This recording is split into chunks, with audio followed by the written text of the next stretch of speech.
1989 एक ऐसा साल जब आतंकवादी की परछाई देश की सबसे ऊंची कुर्सियों तक पहुंच गई थी। भारत के गृह मंत्री के परिवार पर उस काली रात का साया पड़ा जब उनकी बेटी का अपहरण कर लिया गया। क्या आप जानते हैं कि इस घटना ने भारतीय राजनीति को हिलाकर रख दिया था?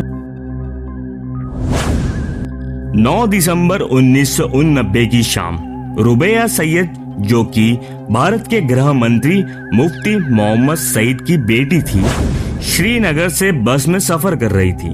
लेकिन इस सफर का अंजाम कुछ ऐसा होगा इसकी किसी ने कल्पना भी नहीं की थी।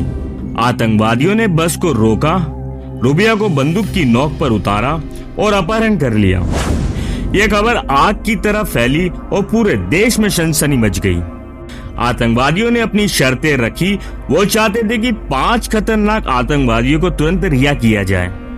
ये वो आतंकवादी थे जिन्होंने कश्मीर में आतंकवाद की जड़ें जमाने में महत्वपूर्ण भूमिका निभाई थी।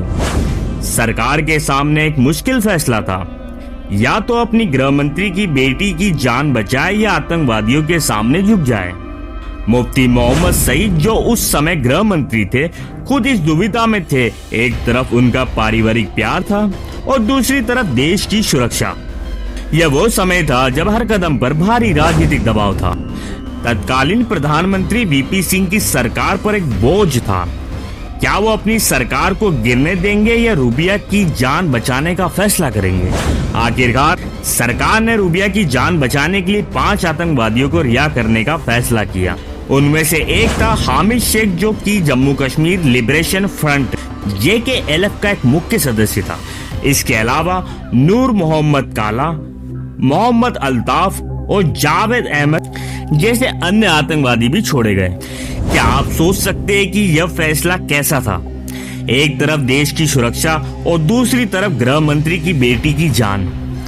आतंकवादियों की रिहाई से रुबैया को वापस लाया गया, लेकिन इस घटना ने एक कड़ा संदेश दिया कि आतंकवादियों के सामने झुकना पड़ सकता है।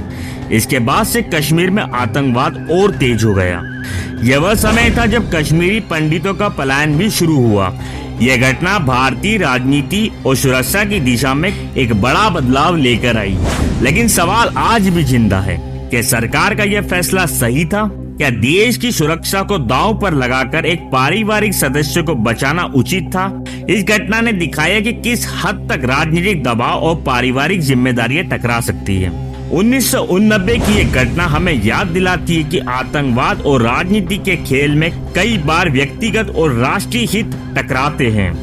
इस कहानी ने भारतीय राजनीति पर एक गहरा असर छोड़ा और आज भी एक महत्वपूर्ण मोड़ के रूप में देखी जाती है।